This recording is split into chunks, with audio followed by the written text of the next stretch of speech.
Thank you for being here today. With gratitude and respect, we acknowledge that the Alzheimer Society of BC operates on traditional, ancestral, and unceded territories of Indigenous peoples around the province.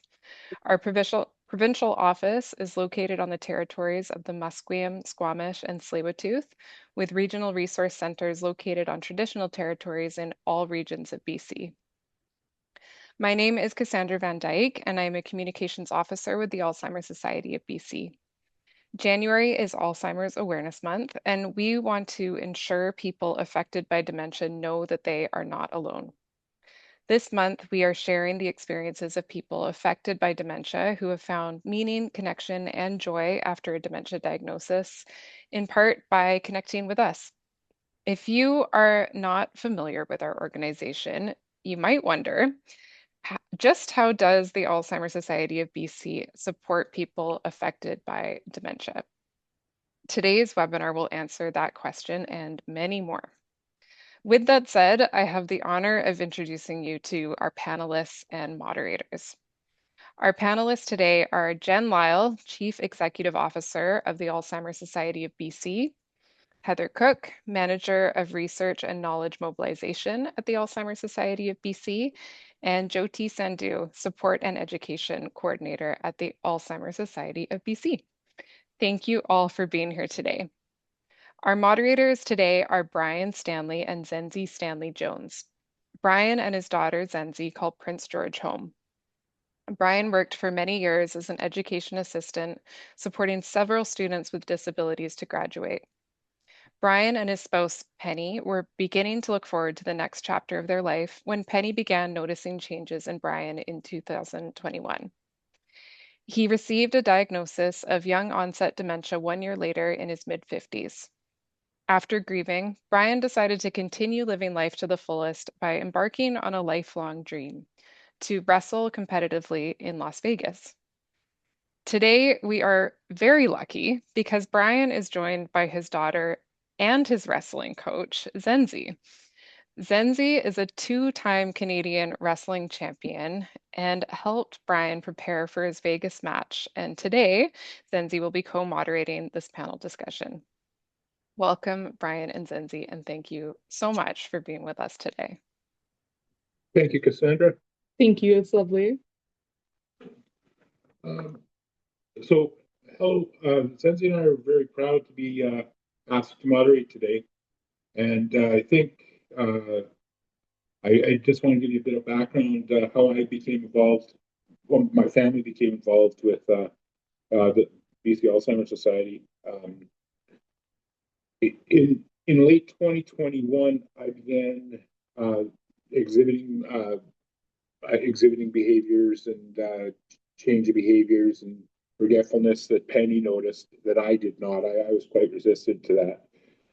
And then in March of 2021, I took a first aid test, which seems to be the demarcation line. I did it horribly.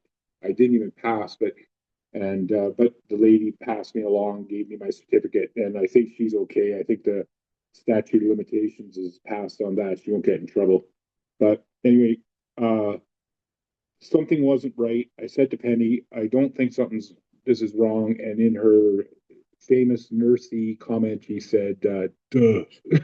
So I moved on to, by August 2021, I had an appointment with my GP. We did the MOCA test, which led to scans, blood work, tests. And then I had the neuropsychologist ran their all-day test to determine that in March 2022 that I was diagnosed with young onset Alzheimer's. And to the end, I was quite defiant. I didn't believe her, and because I was expecting a concussion-based element to my diagnosis, being an old jock, and when I was diagnosed with the disease, my first question to the doctor was, have you ever been wrong? And she answered no, I'm not. So it was a rough diagnosis. So, and Penny and I grieved for a little bit. And very soon we decided we needed to get on with things. And there'll be lots more on it, but our first and probably most important step was we did contact the BC Alzheimer Society, who particularly for Penny gave her a sounding board, and I'm very proud of our association with BC Alzheimer's Association, or Society rather, and and hopefully it'll continue on our journey. Absolutely. My name is Zenzi. As you know, I'm a university student for history and English. Of most relevancy today, I am Brian's daughter. And so I think the reason of why we've been chosen to be moderators today is because we know that this has to matter.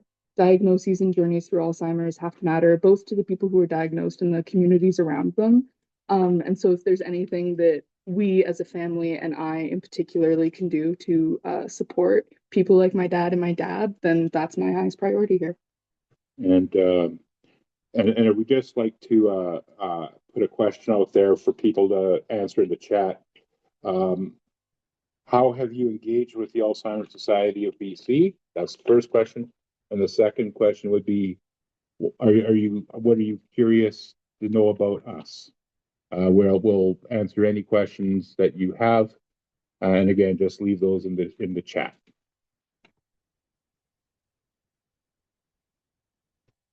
Okay. All right. So right away we'll go into the first question. You want to read that? That's perfect. I've already done that. All right. So if someone asks you, what does the Alzheimer's Society of BC do? How do you respond? And I think first we'll start with Jen. Thanks, Senzi, and thanks so much to you and Brian for lending your talents and your voice to this today. It's so incredibly important and also really gratifying to hear that you guys get you get something out of volunteering your time with us, because you could choose to do other things with your talents, and we're grateful that you choose to spend that time and those efforts with us. So that's really appreciated. When people ask me what we do at the Alzheimer's Society of BC, I usually try to ground it in why we're here. And at the end of the day, what we want to see is we want to see a world in which people who are affected by dementia thrive. And I realize that we are a long ways from thriving. I understand that there are times right now where it can feel incredibly difficult. But that's what we aspire to. We aspire to create a place where people have hope, where they have purpose, where they are thriving, where they have meaning in their life. And I really do think that's possible. I know we're not there yet, but that's really what we're focused on doing. And how we go about doing that is really focusing on three areas. And I realize this is going to sound super cheesy, but I swear I believe it. And the first one really is around changing the conversation. So how do we talk about dementia? What do people know about dementia? When you say the word Alzheimer's disease, what do people think? What are the myths and the misconceptions that people may labor under? And that can look like things like our Alzheimer's Awareness Month campaign, which is ongoing right now. It can also look like community outreach. And that's really important because we know that from polling data, 6 in 10 British Columbians have a personal connection to dementia.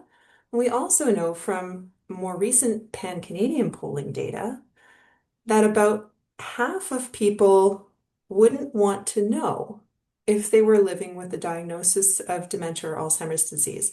And there's something really heartbreaking about that statistic, because not knowing doesn't mean that the disease stops. What it means is it robs you of an opportunity to live your life and to have a sense of control and ownership and direction about your own destiny. So that's really what changing the conversation is all about. It's about addressing those misconceptions, those myths, providing that awareness and that education about why this stuff matters. The second thing that we do is about helping change the experience of people living with dementia. And that covers a wide range of things that I know Jyoti and Heather will talk about in a bit more detail, but it's at the end of the day, it's about providing the supports and education and resources to families and people who are living with the disease so that they can live their best life possible. And then the last thing that we do is around this is going to sound really lofty, but it's about changing the future. So the way that I talk about this is if providing supports in the moment is the equivalent of pulling people out of the river, changing the future is about figuring out why they're falling in the river in the first place and preventing that. And so for us, that looks like advocacy, that looks like research, that looks like working with the healthcare system to provide education to healthcare providers to help them provide better person-centered care and or to advocate for changes to that healthcare system so that people can get access to the care and the supports that they need where they need them. And same goes for creating those dementia-friendly communities where you can be in your community, you can feel included, you can be involved, and you can stay engaged. So that's really at a high level in terms of what we do. And I recognize that that sounds cheesy and lofty, but it's important. It's important for people like I know you and you, Brian. So and it's important for people in my family and for I'm sure a lot of the people on this call. Oh, it's certainly admirable. I mean, what you touched on there very quickly. Half don't want to know. Well, hopefully, if that's always been my mo has been. I don't think I'm the face of what Alzheimer's has been described as in media over the last few decades, and let's uh, let's change that. Excellent.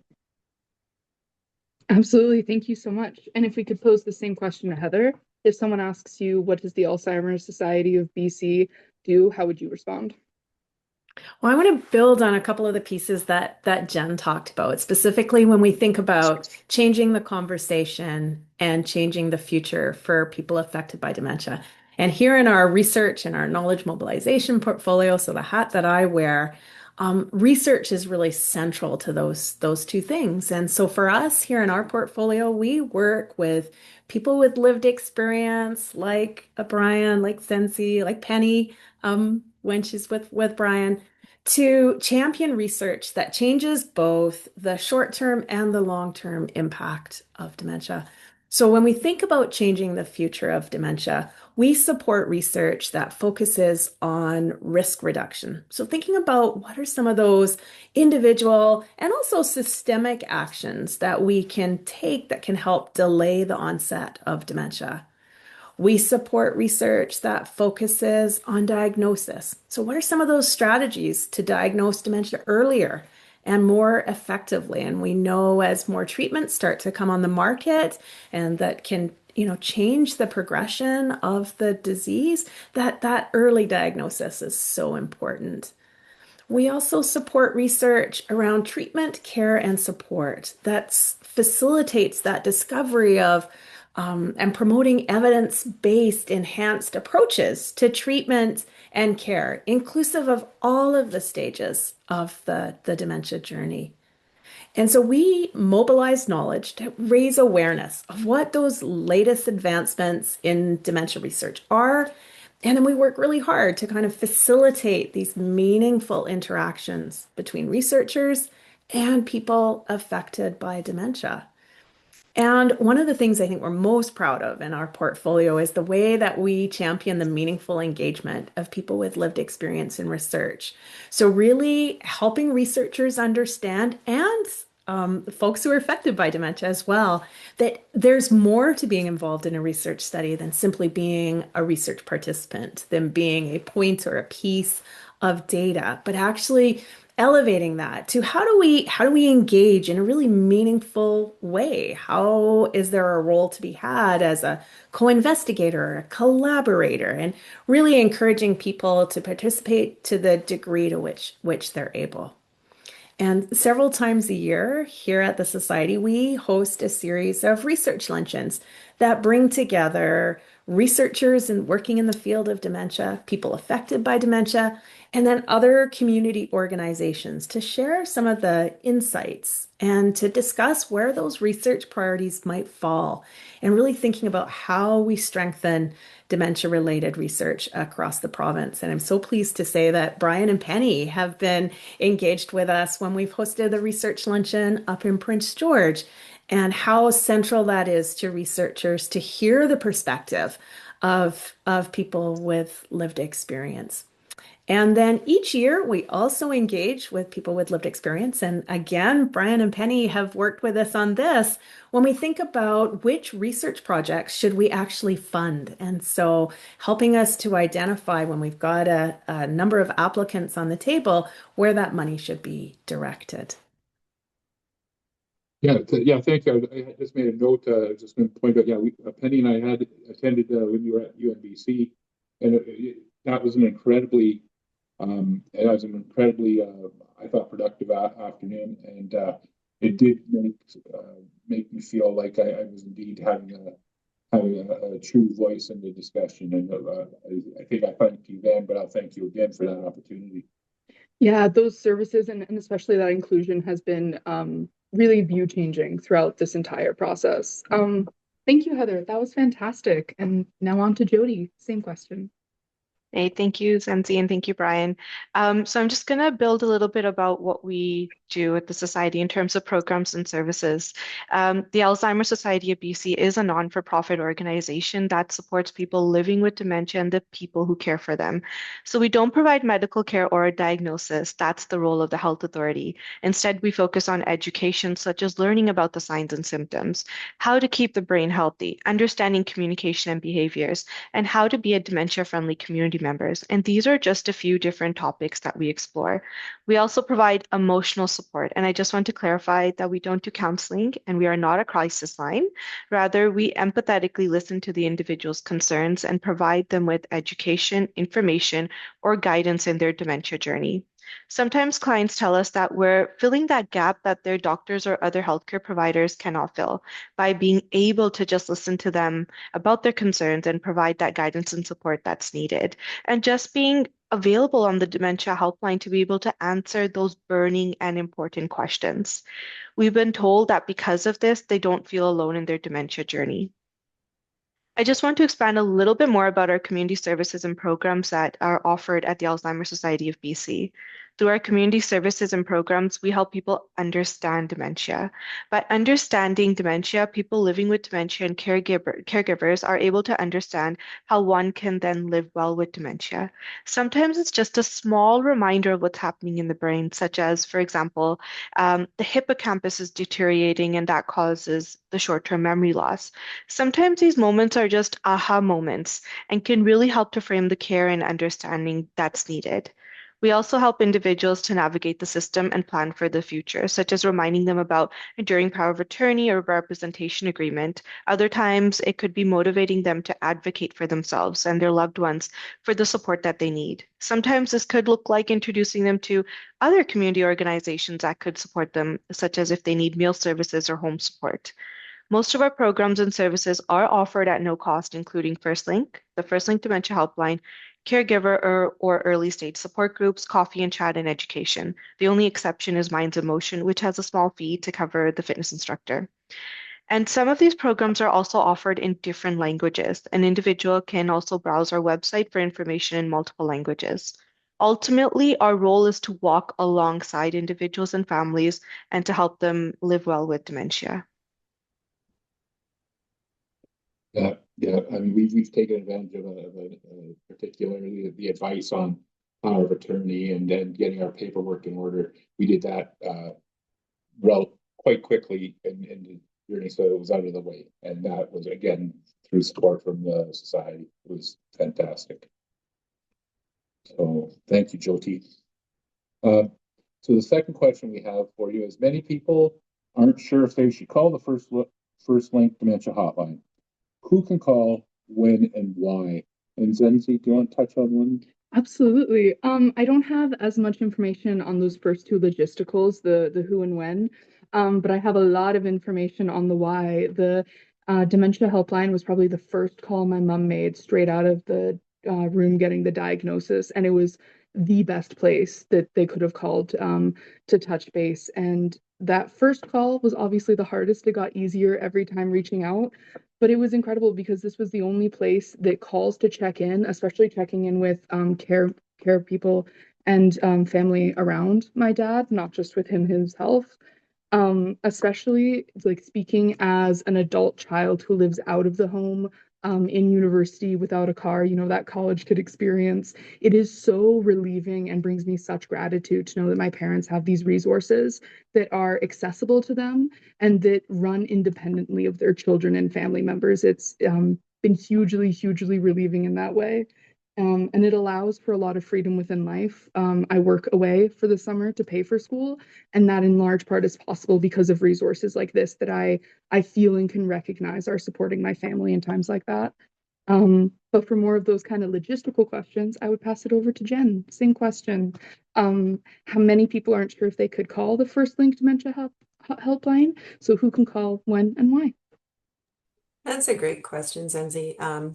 Before I answer it, I have to fact check myself because I gave a statistic and gave an inaccurate one. And those of you who know me know I cannot stand that.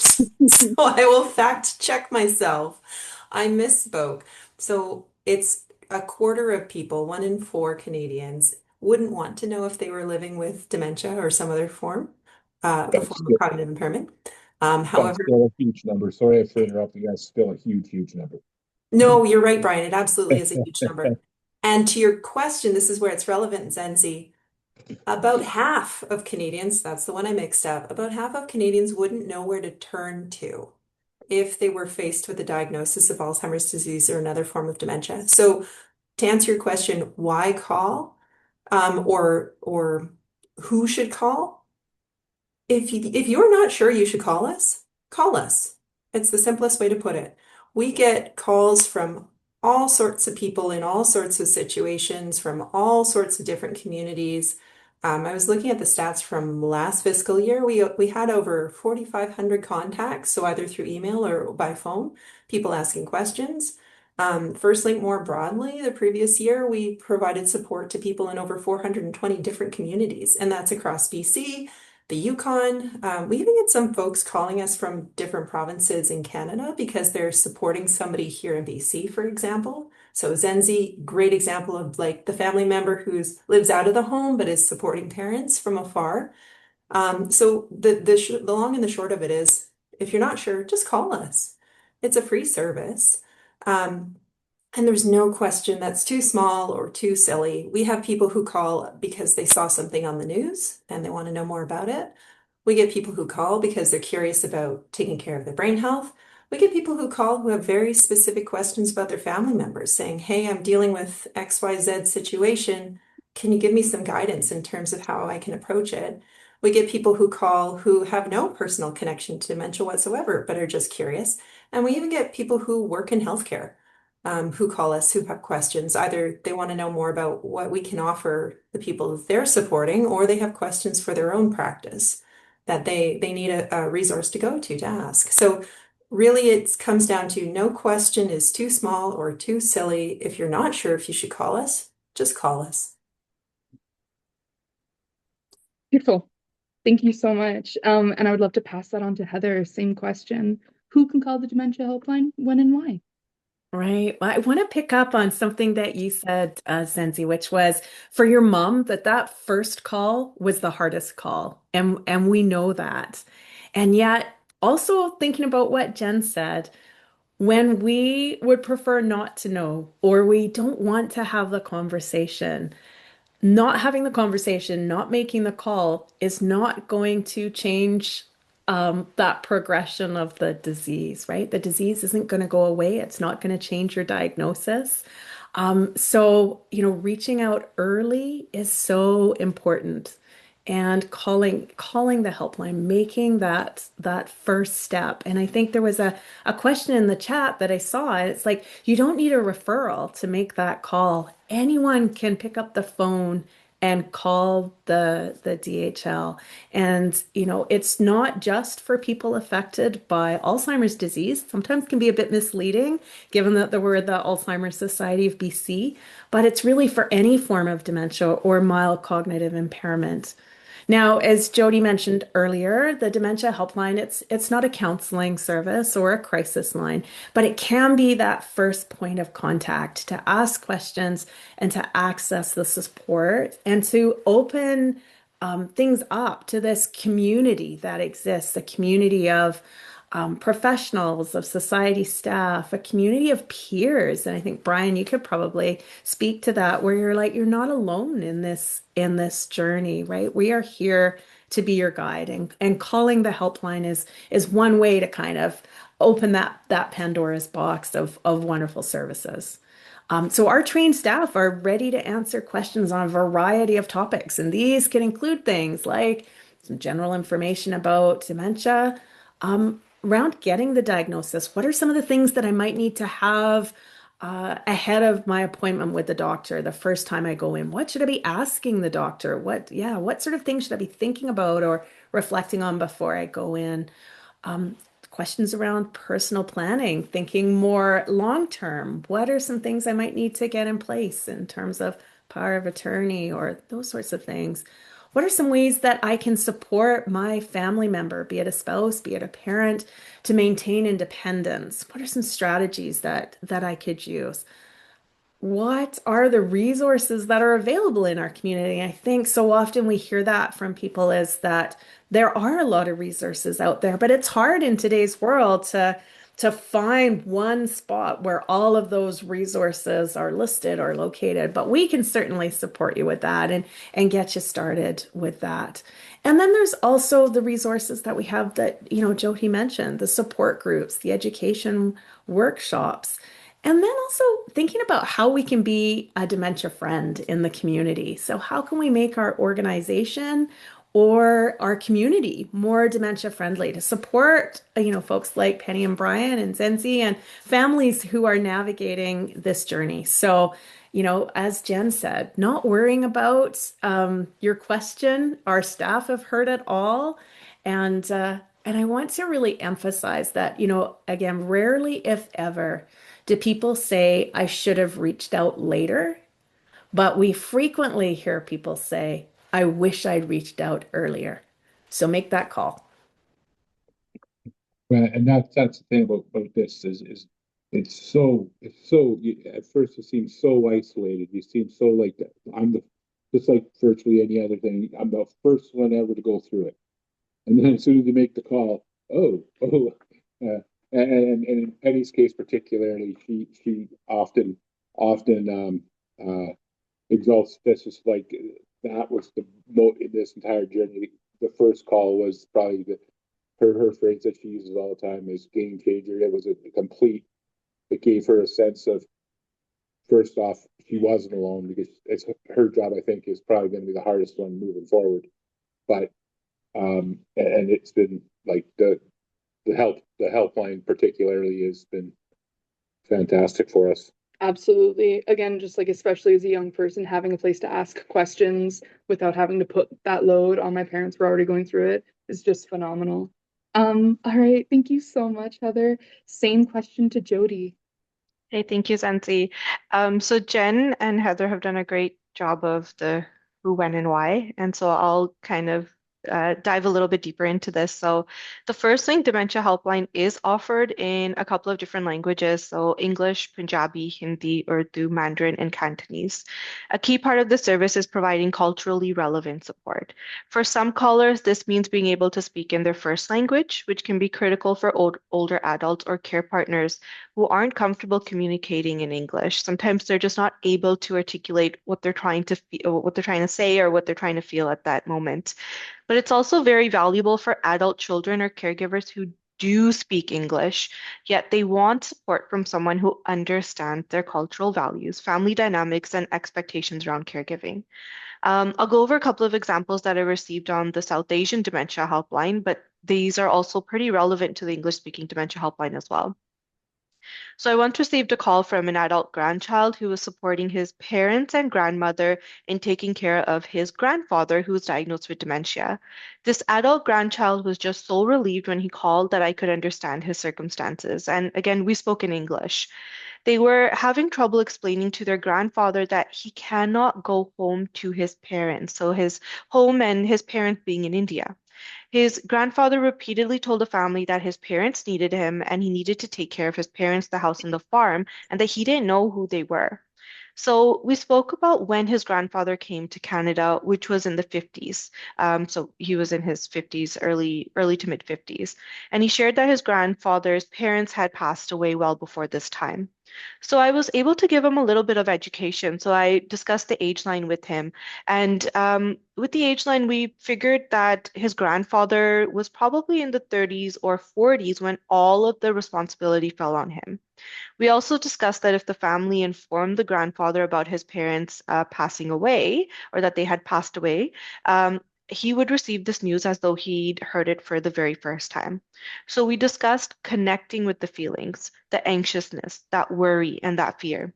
I suggested that the family can tell the grandfather that they understand his problem and that they have arranged someone to support his parents and to take care of the farm while he was visiting them, and that they were distant family members and that they will put him on the first bus back to his house in his village the very next morning, since bus services may not be running at that time. So at the end of our call, I also sent information and webinars in Punjabi for the parents and the grandmother. A few days later, the same adult grandchild called me back and said that the family was able to understand more about what was happening with his grandfather, and that although he did not completely stop asking to go home, by understanding dementia and why his grandfather was behaving as such, they were able to keep him calm and try to connect and understand his feelings, rather than correcting him or the family getting frustrated. Similarly, another time I received a call about personal care, so toiletry problems. In this time, it was a daughter-in-law who called me to say that her mother-in-law, who had moderate Alzheimer's disease, was unable to realize that she had to go to the washroom to go pee or poo. Instead, she would find a place in the house, squat down, and just do it right there. And this caused a lot of frustration for the daughter-in-law because she was having to clean this, and the mother-in-law wasn't able to understand that she shouldn't be going to the toilet there or using the washroom there, and she wasn't changing or bathing afterwards, and was also refusing diapers. So there's a lot going on. So again, we discussed the age line and how back in the day in India, people didn't have toilets in their house. They would go into the fields and they would conduct their business there. So, and usually that meant squatting down and peeing or pooing. So we discussed how the mother-in-law must have some signs when it seems like she needed to go to the washroom. For example, she's just about to squat, or she goes to that area where she likes to go to the washroom. And then just to gently guide her to the washroom and support her there. I also sent her information about personal care in Punjabi and then provided her the number to home support to help with bathing. Now, this daughter-in-law was also born and raised in India, so you would think that this would initially click to her. However, it wasn't until I reminded her that people used to squat to use the toilets back in the day, did it click to her that that was a situation that was occurring. So sometimes it's problem solving with the individual to figure out a way that will work for their family in that cultural setting. This goes to show that culture shapes how families talk about dementia, who takes on care, how decisions are made, and even when people feel comfortable asking for help. Having culturally informed support and education coordinators mean callers don't have to explain or justify those realities, they're already understood. And this is the same when someone's calling for the English speaking dementia helpline. The coordinators are able to understand the caller's concerns or questions. There is no judgment. So people can call at any stage with or without a diagnosis to ask questions, problem solve challenges, or get connected to supports that fit their family and cultural context. The goal of the helpline is to make sure support is accessible, respectful, and relevant. So no one has to navigate the dementia journey in a way that feels isolating or culturally misaligned. When you call, it is absolutely free, and most importantly, it is confidential. Thank you, Jody. Yeah, and again, you're touching you said about 5 or 6 things there that were so relevant to our situation, like helping people understand I'm not doing things on purpose. I'm not. It's not to aggravate my family members, and again, that it helps really. It's a tremendous tool to combat that isolation that people going through it might be feeling. Thank you for that, Jody. All right. Thank you so much, Jody. That was beautiful. Our last set question that we have today is, after connecting with the Alzheimer Society of BC, what kind of support can someone expect to receive? And I don't know if you want to say a few words about that, Doug. Sure, sure. Um, like with our family, our association with the society has been tremendous. I mean, we were probably textbook. We're alone. We don't know what to do. And the second we got um, uh, we had any sort of contact with you, this particular part of our world opened up. We weren't. There have been so many things, so many different ways. I've Absolutely, like the dementia helpline, the Alzheimer's walk that you were nominated for. The dementia helpline has been a tremendous resource. We've used that quite extensively. When the Alzheimer's walk, our family we were given the opportunity to honor a family, and so we had a chance to work quite close with the society there. Ongoing research opportunities. They taken part in the luncheons, like has been mentioned before. Uh, I've It's been particularly gratifying to me to be able to take part in as many webinars as I have, because it gives me a direct voice to try to help derail some stigma about Alzheimer's. And but most importantly, the relationships that we've developed with other people, co-travelers, people who've from the office themselves, the other staff members. It's that amount has been and we reintroduced to this society but no, I'm starting to get part of the process. I just got my notes mixed up. I'm sorry about that. Um, but no, we've definitely used the Alzheimer Society of B.C. to quite an extent. Absolutely. Um, Yeah, the resources that we've come in contact because the Alzheimer's Society have been life-changing. It's been absolutely phenomenal. And if we could pass that question on to Jen, after connecting with the Alzheimer's Society of BC, what kind of support can someone expect to receive? Thanks, Senzi and Brian. And Brian, thank you so much, by the way, for highlighting the importance of how sharing our experiences and our stories help tackle stigma too, because I think that's really important. And to answer your questions, Senzi, about like what people can expect, we try to provide something for everyone, or at least a way to connect that will work, because what might work for one family or one situation isn't going to work for somebody else. And I know that all the things that we offer won't work for everyone, but hopefully, just like at a buffet, there's something there for you. So, for example, once you connect with us, we have things that we offer either online like this or in person. We offer support over the phone. We can do it one-on-one. There are things we do in group settings. Some people hate group settings. We have things that we can do one-on-one. We have things that are geared more towards the education side. We have things that are more social and engaging, because sometimes, Brian, you mentioned this, sometimes the best medicine is just to not feel alone. You don't need a support group. You need a coffee and chat where you can just be with other people who get it and who won't judge you. So we try to help people find things that fit well for them. And if we can't offer that directly, we try to connect you with an organization that can. And Jyoti mentioned this, like, yeah, we don't do home care, but we can help you figure out how to talk to a case manager. What is the mechanism for getting connected to a case manager? How could you get connected to home care services in your health authority? What are your options? We can try to help you navigate those pieces too. And I would say that by and large, we do see good engagement with people who do end up connecting with us. I think on average, the average First Link client, if they're referred to us, gets about 10 hours of support per year. I was looking at some stats from the last year. We had over 13,500 people connected to us through First Link. And over the course of that same year, we had over 58,000 contacts with those people.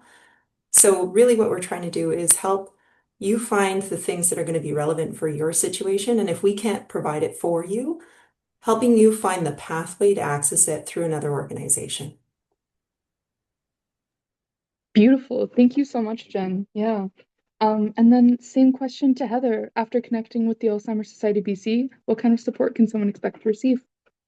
I'm going to take a slightly different tack here and talk about kind of the importance of evidence-based information and some of what we can provide around that. So, because despite how common dementia is, misinformation really remains quite widespread.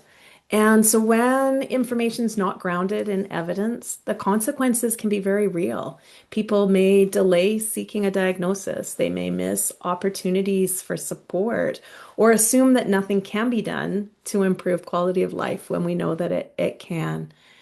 And we know that stigma can lead to social isolation. It can lead to discrimination and silence at a time really when, as you've so nicely highlighted, Brian, understanding and connection are most needed. And so evidence-based information really helps change that. It helps people recognize what those early warning signs might be, understand the risk factors, and think about some of that decision making, those decisions that need to be made around care, around treatment, and future planning. And all of that highlights what research continues to show that risk reduction and supportive care can really make a meaningful difference for people affected by dementia. And so when we think about evidence-based information, we can think about how it empowers people because it replaces fear with understanding. It replaces stigma with compassion and confusion with clarity. So in an era of fast-moving headlines, attention-grabbing headlines, clickbait, social media, having that evidence really helps us separate kind of the hope from the hype. So really here at the Society, we ensure that relevant research is shared in a timely way and is really integrated across many of our education and our advocacy activities. So for example, we've been hard at work behind the scenes on a refresh of our family caregiver series to ensure that it reflects the most up-to-date evidence and kind of those best practices.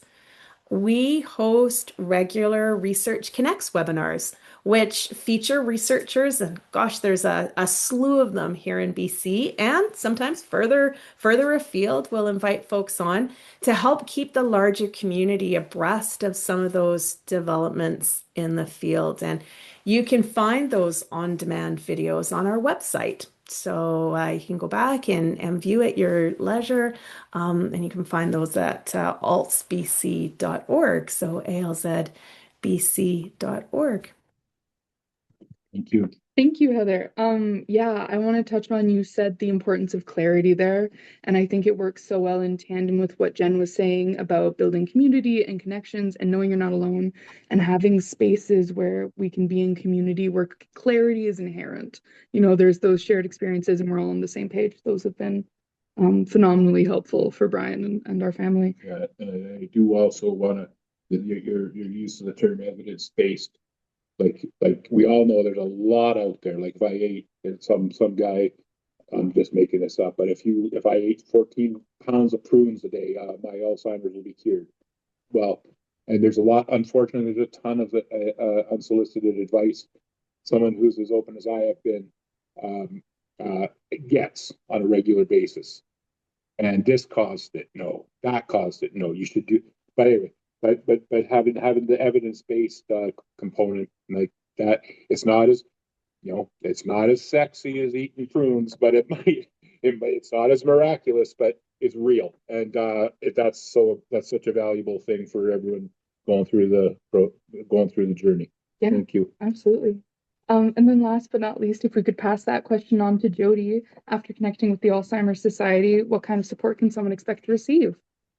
Thank you, Brian and Zanzi. And Brian, that was a great example of sometimes questions that we get on the dementia helpline is, if I do this, will this help? And we can redirect them.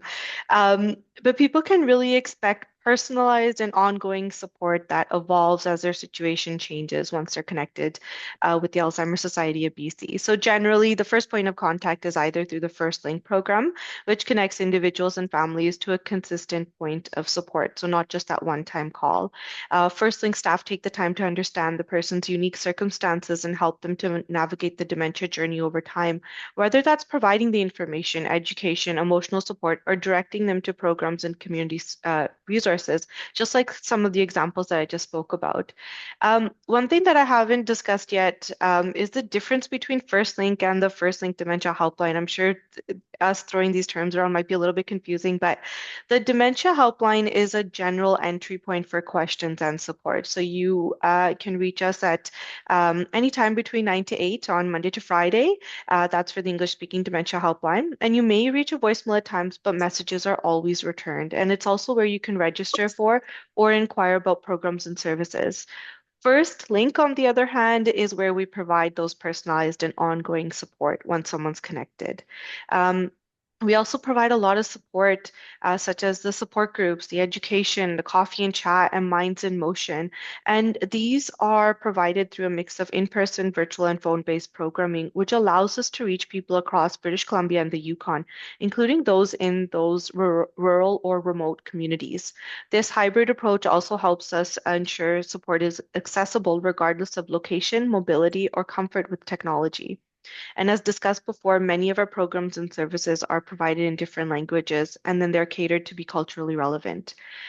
Support can be very necessary in the dementia journey. So, for example, Brian's spoken about this, Jen's touched on this, and so has Heather. But when people meet others that are going through the dementia journey that's similar to them, it can be less lonely. We've heard so many wonderful and powerful stories about how people have made new friends and have peer support even outside of the programs offered by the Alzheimer Society of BC. And sometimes this support is, they meet in a support group or Minds in Motion, and now they're having coffee dates outside. And this peer support can be so uplifting and motivating when one can talk about their ups and downs related to dementia with others. Overall, people can expect to feel supported and not alone, knowing that there is someone they can reconnect with as questions or needs change over time. Yeah, that can't be overstated, Jody. Thank you. That can't be overstated. I've seen in my time with this people sort of retreating back into a really dangerous shell because I self-isolating or because it is quite frightening. But again, with those connections that you make in and outside the community through these programs, it's so revitalizing. I can't tell you how wonderful it is. I got a couple of coffee buddies myself that we make. It's just a safe place.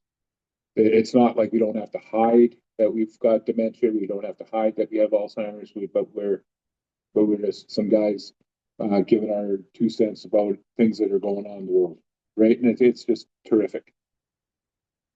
Thank you. Thank you, Jody. Yeah, and I think with that, we'll pass it back to Kim and Cassandra. I think we've yapped just about enough. Thank you, guys. Thank you. All right. Thanks so much. There we go. All right, we have got a few questions that have come in throughout the webinar. The first question, Heather, I'm going to pass it to you. It is about the shingles vaccine, and you mentioned that you might be able to respond to that. And does it lower your risk for dementia?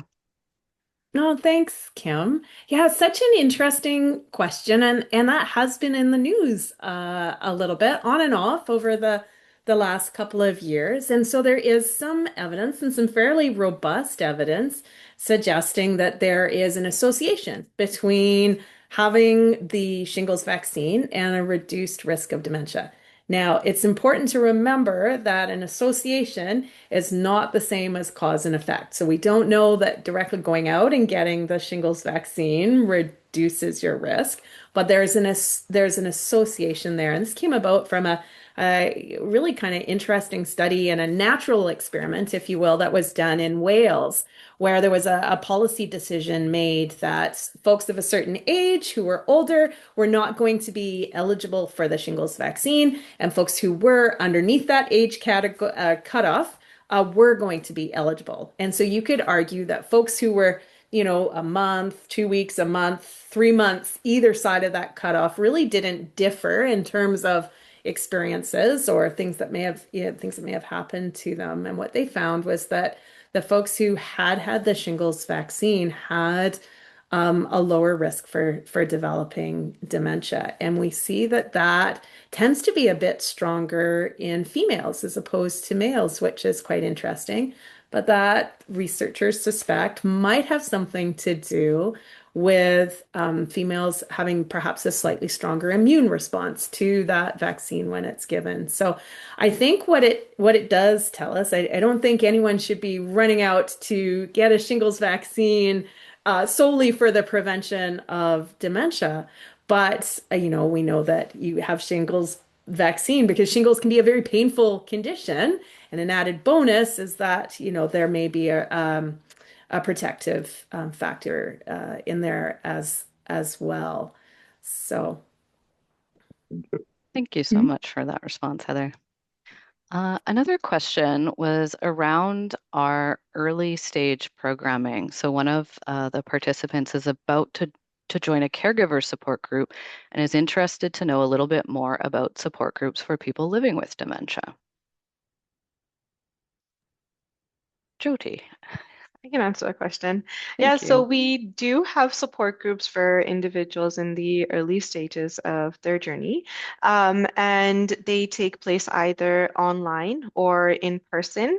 So we do have those available. Sometimes they are waitlisted. So you can call the Dementia Helpline and you can talk to them about what the availability is like, and they can let you know which city it's taking place depending on where you live. And if not, then there's always the online option. Thank you. Okay. For somebody who does not yet have a diagnosis, what would the first steps be to receive one? And maybe how might the Alzheimer Society of BC help someone navigate getting a diagnosis? Would anyone like to tackle that one? I was just going to say that sounds like a great Jyoti question. Yeah. So this is a question that we can receive on the Dementia Helpline. We do receive this question quite a bit. So I would highly recommend that you do call the Dementia Helpline. But one of the things that we do say on the helpline is that you can go onto our website and you can look at what the signs and symptoms, so the 10 warning signs and symptoms are. You can print that out or you can write down what your signs and symptoms that you've been experiencing. Sometimes it's also helpful for a family member to also write down what they've also been noticing and to take that piece of paper to your doctor and say, look, I've been experiencing this, and can we please talk further about this, or could I get tested?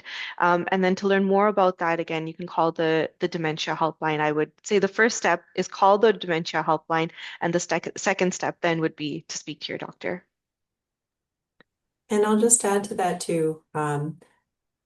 It's okay if it takes a couple tries, because one of the things that we hear quite often for people who have gone through the diagnosis experience is that it's not typically something solved in a single visit to your healthcare provider. It usually Brian's, you're confirming it. Yeah. It usually takes a couple tries. And for multiple reasons. And I recognize that that can be really tricky, especially if you don't have a family doctor. But to please note that we are here to help support you. If you feel that you are struggling to get in to see a healthcare provider, or you're struggling to have your concerns heard, we also have some other strategies that we can help you work through. Jyoti talked about one of them, but there are other strategies that you can use to try and get to that diagnosis. But it does sometimes takes a little while, because you have to rule out other things too, because sometimes it looks like a duck and it quacks like a duck. It's not a duck. So that's why the diagnosis process takes some time. But again, the First Link Dementia Helpline, which is in the chat, but it's 1-800-936 6033, and that's the English Language Dementia Helpline. Great resource for you too to help support you through that process. Thank you all so much. I know there's some So, great resources available to help you prepare for a doctor's appointment too, if there's something that you'd like to read and take notes, and got some great strategies for what questions to ask. Sorry, Brian, go ahead. that's quite all right. Just to reiterate what I said earlier, I think my diagnosis was after from August of the previous year till March of 2022. So that was with Jen just said, ruling a lot of things out. So again, it's not you go in on a Friday and you're diagnosed on Monday. It's a process. Yeah, and that was really quick too. We had a lot of lucky Yeah. booking cancellation Yeah, appointments so and fast tracking and it. again, for those people out there um, concerned about like the process is a little, but they want to be right. So like let's put it out there too, right? And there's constraints. But anyway, it's just I just wanted to reiterate that no, it's not with what Jen said. It's not a quick call. Thank you, Brian.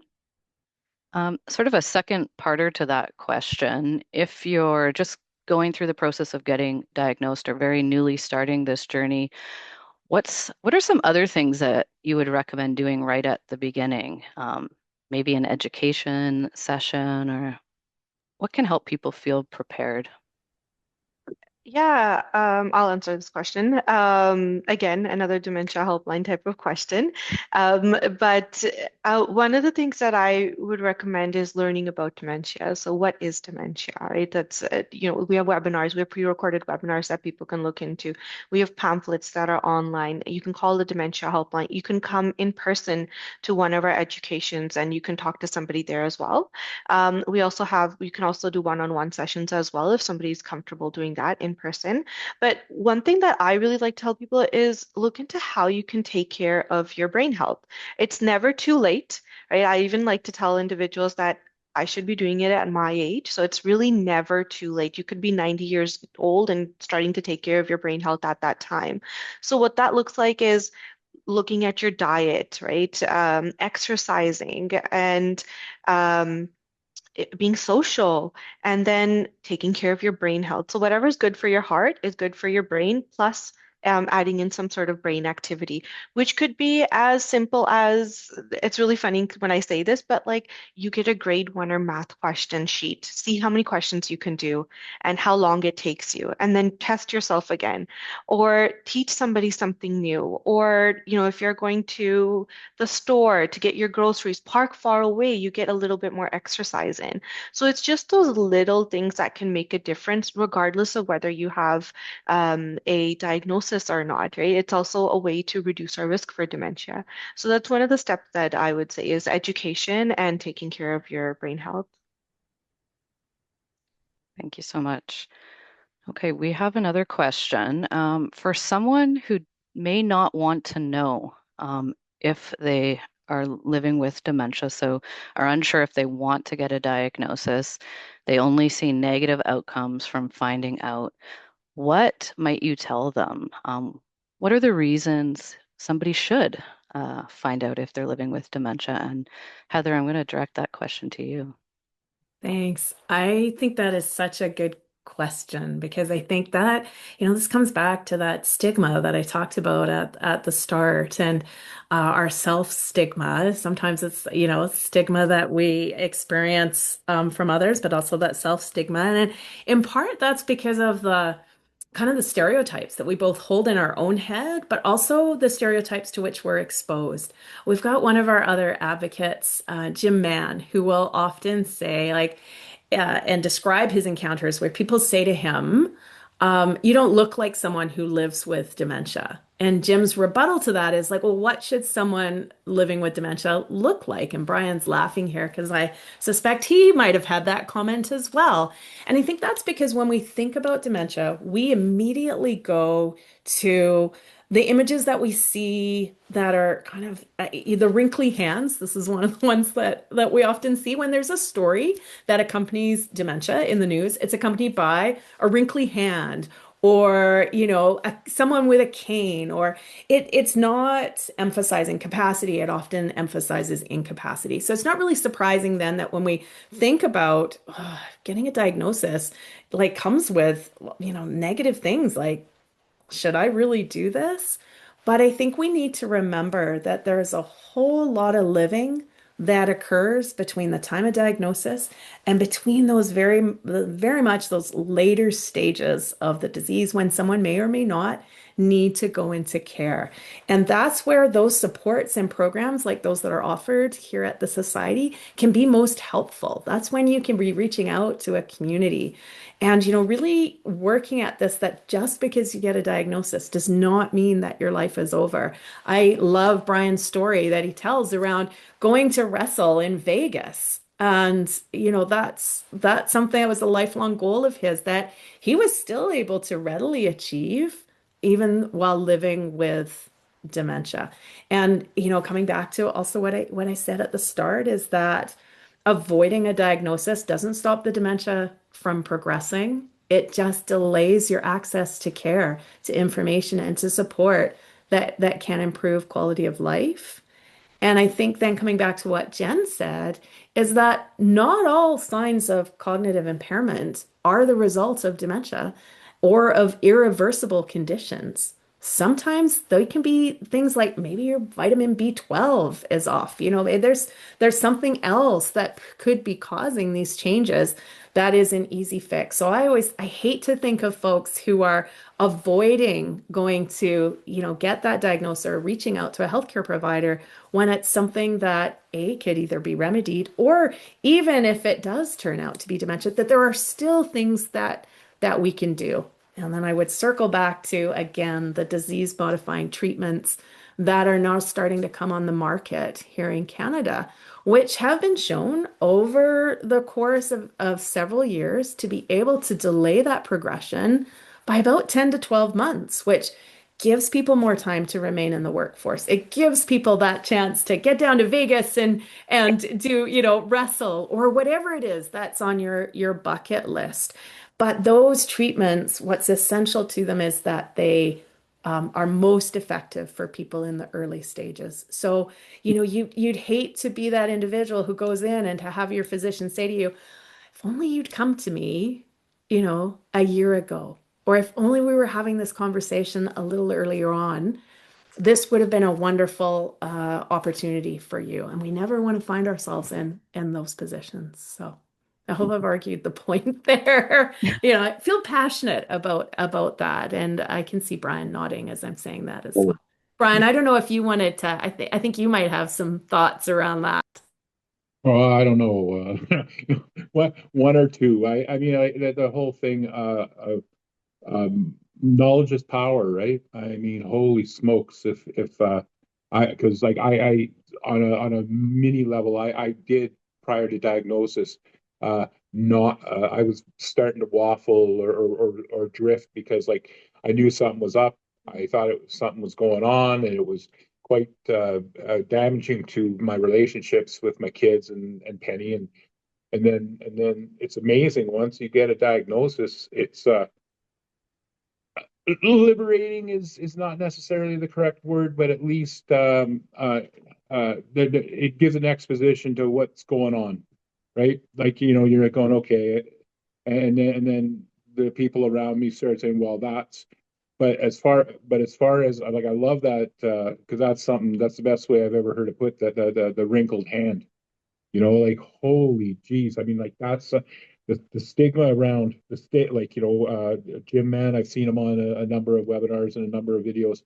And I mean, it's amazing that when people who are prior to diagnosis who have some resume of success, some resume of accomplishment, as soon as a lot the right the right person, and I say that um, ironically, that your resume goes out the window. All you are is the disease, which is wrong. I mean, I've met so many wonderful people as co-panelists on a number of webinars who are and in support groups. Man, the stories they tell, it's fantastic. And again, while we still have the ability, the cognition to get those stories out, I think it's important. And great. And the stigma's alive and well, Heather, alive and well. And it's I'm a fighter, so I fight it every chance I get, even to the point where, can you not be so forceful? Nope. And that's just the way it is, right? But it's a and again, to anyone who doesn't want to know, I'm that's their decision, but that's just not how it would work for me, and it hasn't. Thank you, Brian. I'm grateful that you are a fighter, Brian. I can add two other reasons too, and this is especially relevant for people who are maybe younger when they're diagnosed. It can mean the difference between being fired and being able to access long-term disability. And I know of at least one example whereby someone was able to avoid being terminated from their job because of poor performance, because they were able to work with their employer to say, I think there's something wrong. I don't think it's because I'm not doing my job. I think there's something wrong. And they were able to get a diagnosis, and instead of being fired, they were able to actually access long-term disability, which is, yeah, I know that it's not a lot, but it provides more financial security at least than otherwise would have been the case. So that's another good And reason. and that's exactly my experience too, right? My employer, I was forthright, and they were fantastic. Mm. I'm You glad know, to I'm glad to hear that, Brian. yeah. And the only other thing that I'll share, and this is from my family's experience, when my uncle was diagnosed with Parkinson's disease, he later developed Parkinsonian related dementia. But one of the gifts that my aunt and my uncle gave our entire family is they planned. And I remember going, because my aunt and uncle never had kids, but I remember going to their house and sitting down at their kitchen table with my uncle and working through a discussion guide, talk about awkward, but we did it, about what his wishes were. And so when it came time for him to move into long-term care, I could say with confidence, and my aunt could say with confidence, this is what matters to him. This is what's important. Because I knew, for example, that what was the most important thing to him? That my aunt was happy. Where did he want to live? Close to the water. We went through all the hard questions, all the easy questions, but we had the gift of that conversation. And if they hadn't had that opportunity, we would have never known. And when you're a family member having to make decisions all of a sudden for someone else in your life because the disease has progressed and you have not had the benefit of being able to have that conversation, oh my goodness, what a weight. And so when I think about that from my family's experience, it was such a gift that we had that to be able to have those meaningful conversations, as awkward as they felt, because these were the people who got mad at me because my brothers and I wrecked one of their heritage books, sliding them down the staircase when we were kids. But being able to have those conversations while my uncle was able to made all of those later decisions, even though they were hard, easier than they otherwise would have been. Well, it sounds like you and your family and my family have had the same playbook, because we've had all those conversations, and yeah, and at this point where I'm noticing a slide. I also am content that everybody that I know knows my wishes, that everybody knows how I feel about them, even this one. But it's so important. It's so important that so, and again, that goes back to the original thing, knowledge. If you don't know, again, whatever decision making process went into that, that's that individual's. But I couldn't, in good conscience, be a member of this family if I didn't involve them in those hard conversations, and if I didn't, and I owe it to them, because when I was diagnosed, I believe, Senzi, how old were you? You were 19. Yeah, you were still 19, and her younger sister was 16, and young grandchildren. I mean, I owe it to them. Like, to heck with me. Well, no, I don't. Like I'm not that much of a martyr. I just wanted to make sure. I just wanted to make sure that when it was age appropriate, that my family knew. My family knew my because actually coincidentally, you. If Penny's unable, this person here's my power of attorney. So I mean, the decision's been made. All those decisions have been made. So, but I agree 100% with everything you've said, Jen. Yeah. Thank you, Jen and Brian. Excellent points. Was there anything else anyone wanted to add on that one? I think I would probably just jump in and say I'm reflecting on when I was facilitating support groups at the start of my career. And it was a new thing back then, facilitating support groups. You can tell by the color of my hair, I've been doing this for a while. When we had support groups for folks who were in the earlier stages of the disease or who were newly diagnosed.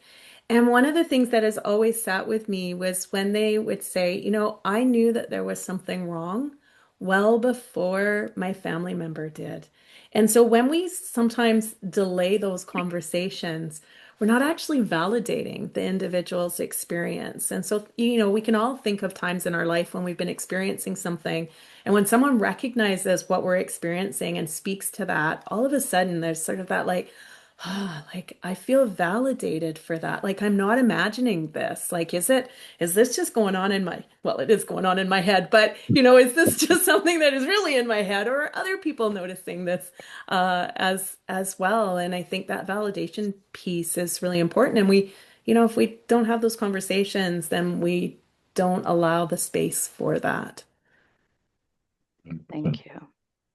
I mean, one thing I would say to anyone who's tuning in who might be, afraid to get a diagnosis or to start that conversation, I would recommend checking out one of our lived experience webinar series that Brian is a regular participant on, because there's so much purpose still. There's such meaning to life, and it doesn't end after a diagnosis.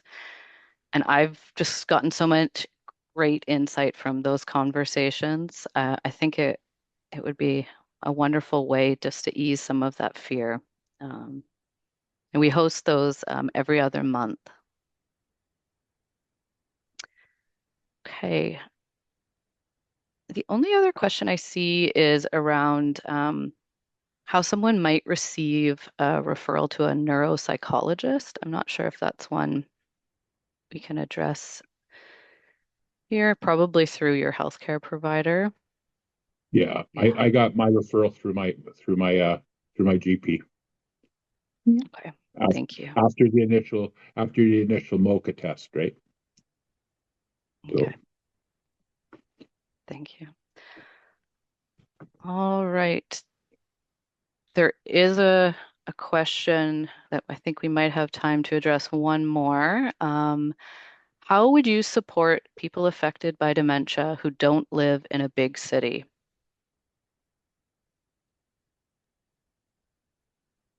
Can answer that question.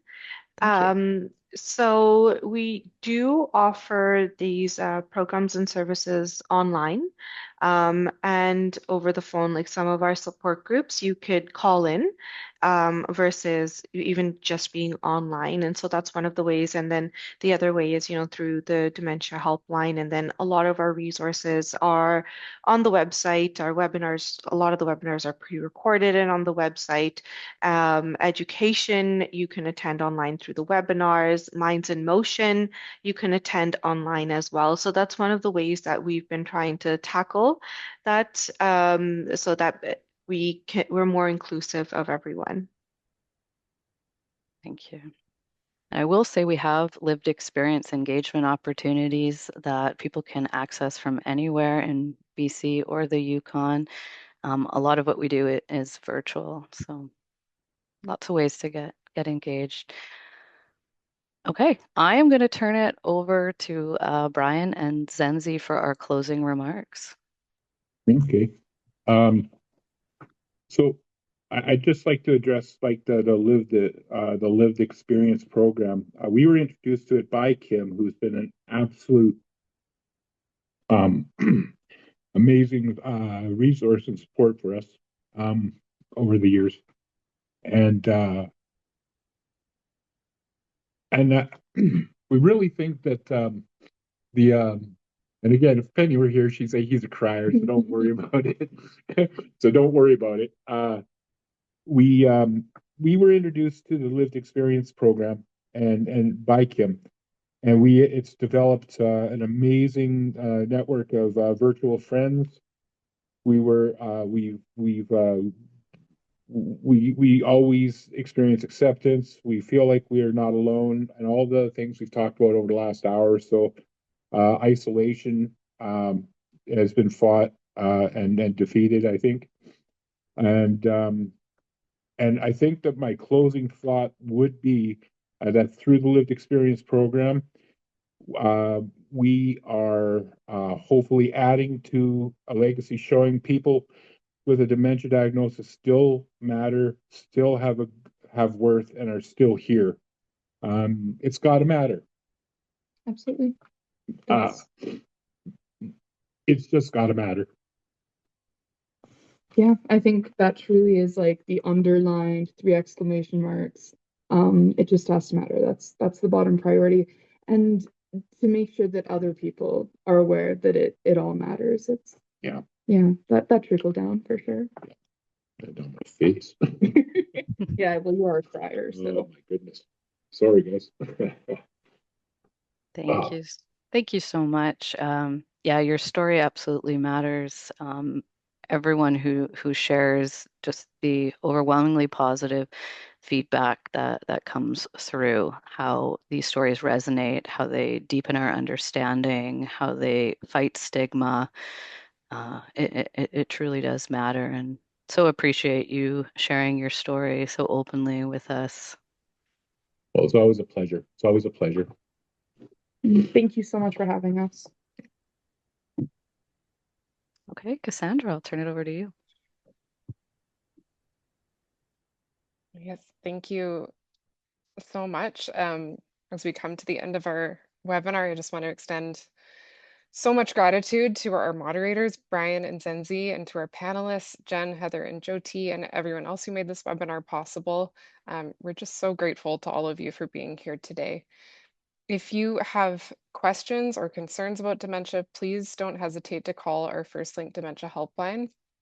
Service is available in English Monday to Friday from 9 a.m. to 8 p.m. and in Cantonese, Mandarin, Punjabi, Hindi, and Urdu, Monday to Friday, 9 a.m. to 4.